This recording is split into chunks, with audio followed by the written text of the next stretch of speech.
Welcome to another episode of the 15 Minute a Day Cure. Today's topic, 8 habits for women to change their lives. Hi, I'm Margo Staten of BeGoodToYourselfByMargo.com and welcome to my channel. Here, I teach you simple strategies to improve your quality of life. If you're new here, wonderful to have you. I release brand new videos every Wednesday. So, let's talk about habits that we as women should all have on a daily basis to sort of simplify our life. Now, these habits are not complex. These habits are not meant to overwhelm you. They're just really good habitual daily practices. So, number 1, make lists. So, these are your to-do lists, right? Oftentimes as women, especially as moms or even working moms, we have a lot on our plate. It becomes very, very overwhelming. And the stress and anxiety of thinking that you forgot something. So think about a time where, let's say, I remember when my daughter was very little and I was kind of, I had mommy brain and, I was sleep deprived. I would go into a grocery store, I wouldn't have a list. And then lo and behold, I would come home and I forgot the milk. Like, how do you forget the milk, right? So making these lists kind of help you prioritize. It helps to organize your life. It helps to decrease stress and anxiety. It keeps you very focused and structured. So I create lists for my various jobs. I create lists for my personal life. They include things like grocery lists, right? What do you need to buy? Because we always end up leaving and forgetting something. I have lists for, doctor's appointments for myself, for my daughter, for my dog. I have essentially lists for everything. Now, I don't mean make lists that are like miles long, right? Where it takes 10 minutes to read it. But on a daily basis, there should be some type of to-do list, right? So whether you're using, a Post-it or you're using a piece of paper or your cell phone, or for me personally, I use the Outlook calendar or the Google calendar, which is great because it gives me, if something on your to-do list is time-bound and time-specific, sometimes we kind of get chaotic and overwhelmed and we don't actually realize what time it is. Google Calendar, for example, will give you an alert. Right? So make lists. Again, it keeps you organized and it keeps stress and anxiety, as far away from your life. Number 2, this is something that I do, as a working mom, is ordering your groceries online, right? As women, as working women, as moms, again, we have very, very limited time in a day, right? Days kind of just go by. Like I always say, 24 hours is not enough.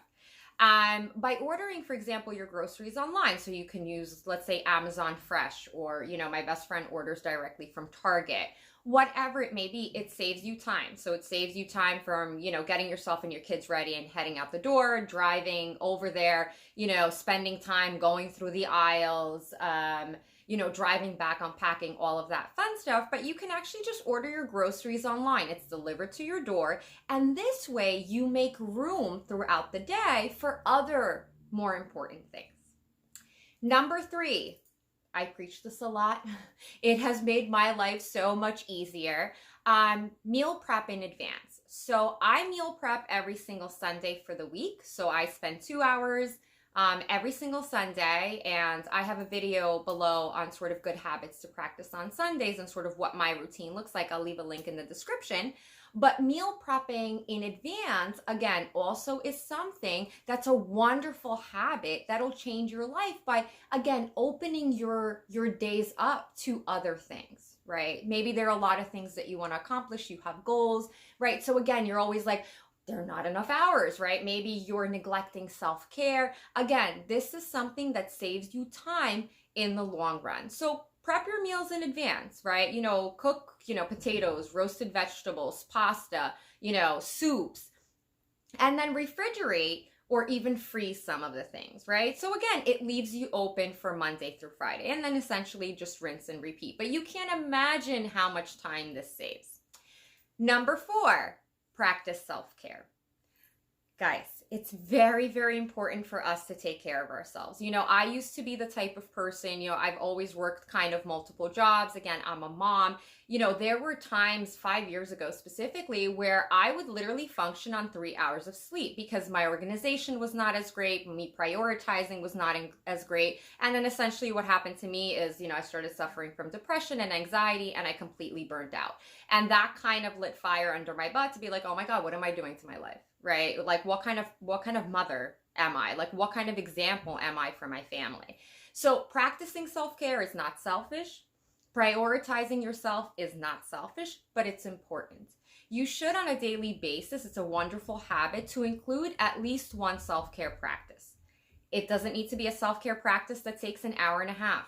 It doesn't need to be a self-care practice that kind of just overwhelms your entire daily routine. It could be something, as small as maybe exercising for 15 to 30 minutes a day. It could be something like taking a lunch break, right? A lot of people don't take lunch breaks, right? We kind of just eat while we work. That's not a lunch break.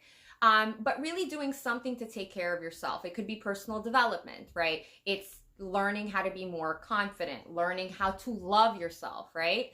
But there should be some type of self-practice that you're incorporating on a daily basis to essentially stay sane, right? Number 5, budgeting, okay? A lot of women that I work with, when I say budget, they run out of the room. Budgeting is very important. I don't mean having a budget that's very elaborate with 15 different types of Excel spreadsheets. That is not what I'm alluding to. Have a simple budget. Oftentimes one of the biggest stressors in our life is not having enough money to pay the bills, living paycheck to paycheck, the guilt of putting stuff on your credit card and seeing the bill at the end of the month that you can't afford to pay. Those habits can actually, that stress, that anxiety could be eliminated if you just invest half an hour one time, right? Or even just once a month to create a budget. What should you put in your budget? The amount of money that you bring in every month, and then what your expenses are. And you should be always spending less than what you're making, okay? Number 6, wake up early. This used to be a huge problem for me. I am not a morning person. I am actually a night owl. If I'm working on a creative project, if I'm doing some kind of artwork, or if I'm developing a new book or a journal, or if I'm having some type of epiphany for my business. I'm a big fan of learning new things.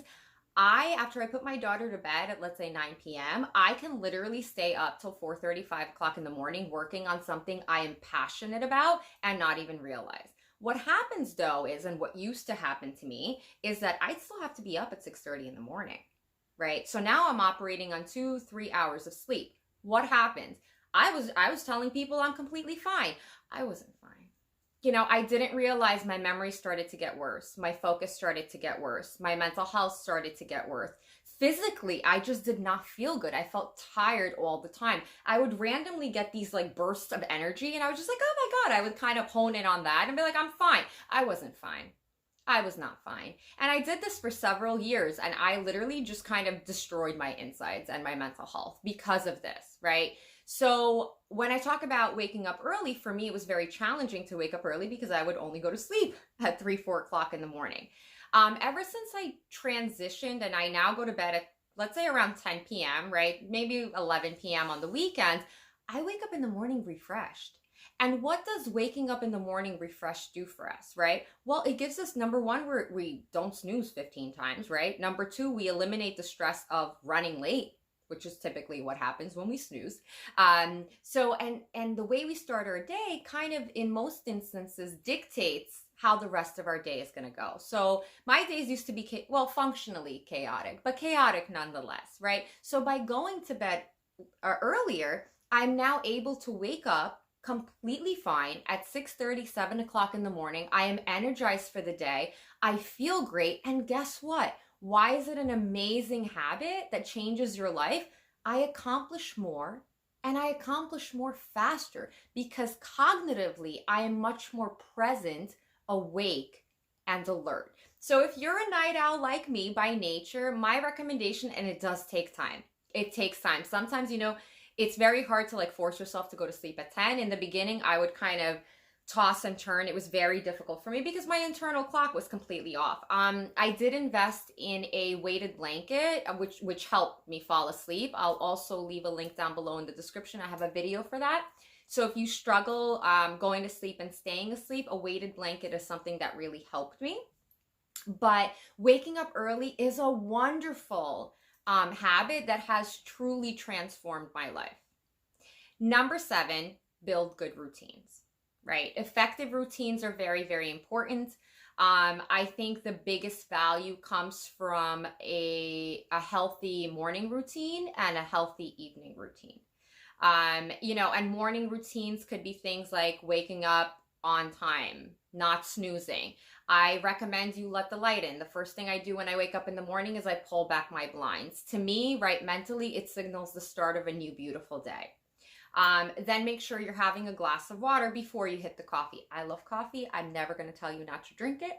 But I have taught myself over the years, and again, this has made me much more healthier, and it has made me feel so good and have much more energy.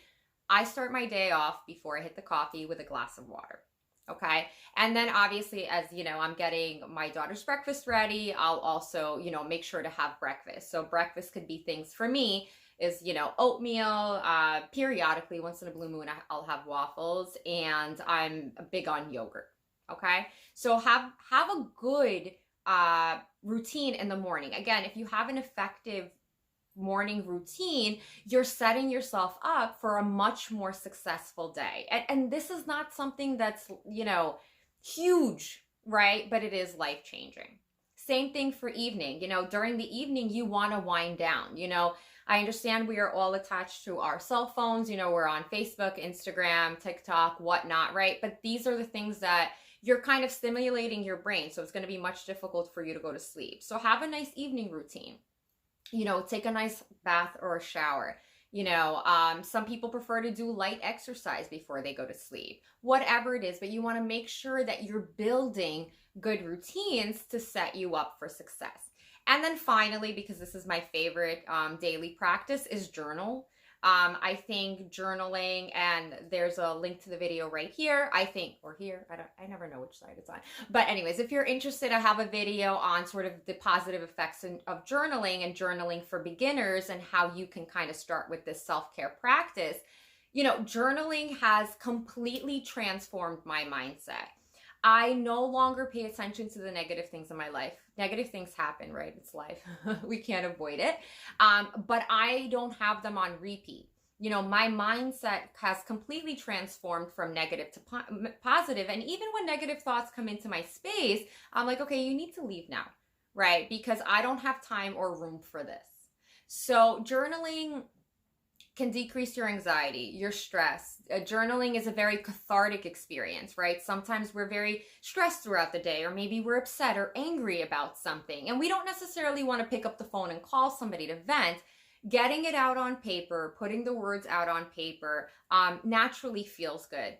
I'm also a big promoter of gratitude journaling. I actually have a journal coming out on gratitude. It's called my Cozy PM Gratitude Journal.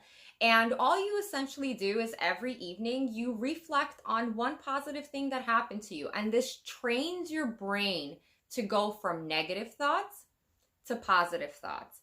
And again, it's a wonderful habit. A lot of successful people practice this habit, and it has truly transformed my life and really brought a lot of positive thinking into my day-to-day, and has substantially decreased my stress and anxiety. So those are the 8 habits for women to change their life. I hope you enjoyed the video. I hope it brought you value. Don't forget to hit the like button and subscribe if you haven't already. And always remember, be good to yourselves.